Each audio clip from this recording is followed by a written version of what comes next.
একজন ভদ্রলোক শিক্ষিত মুখ্যমন্ত্রী আর একজন অশিক্ষিত মূর্খ মুখ্যমন্ত্রীর পার্থক্যটা শুধু দেখে নিন।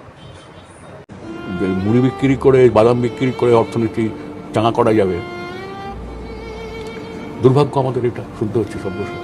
পশ্চিমবাংলা 5 বছর পরে কোথায় দাঁড়াবে? এ রাজ্যের ছেলেমেয়েরা কোথায় যাবে?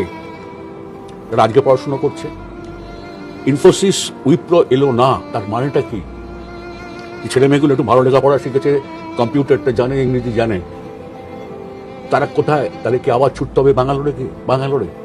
পশ্চিমবাংলায় যদি কলকারখানা না হয়, ছেলেমেয়েরা যারা এখন কলেজে পড়ছে, ইঞ্জিনিয়ারিং কলেজে পড়ছে, অল্প লেখাপড়া জানে, ভালো লেখাপড়া জানে, তাদের ভবিষ্যৎটা কি? মিথ্যে কথা জোর দিয়ে বলো, বারবার বলো, বারবার বললে, মিথ্যে কথা জোর দিয়ে বললে কিছু মানুষ বিশ্বাস করে বসতে পারে। এসব পুরনো জিনিস ইতিহাস ঘেটে পাওয়া যায়। ভাই যখন কিছু নেই 1000 টাকা নাও, দুটো চায়ের কেটলি কেনো, ঘর থেকে কিছু চা কিনে তৈরি করো, আর বিস্কুট নাও, বউকে দিয়ে ঘুগনি তৈরি করে আনো, দেখো প্ল্যাটফর্মে গিয়ে দাঁড়াও, বাস স্ট্যান্ডে গিয়ে দাঁড়াও, এই টাকা তোমার কত দিনে কত টাকায় দাঁড়ায়। কোনো কাজ ছোট নয়, সব কাজই বড়।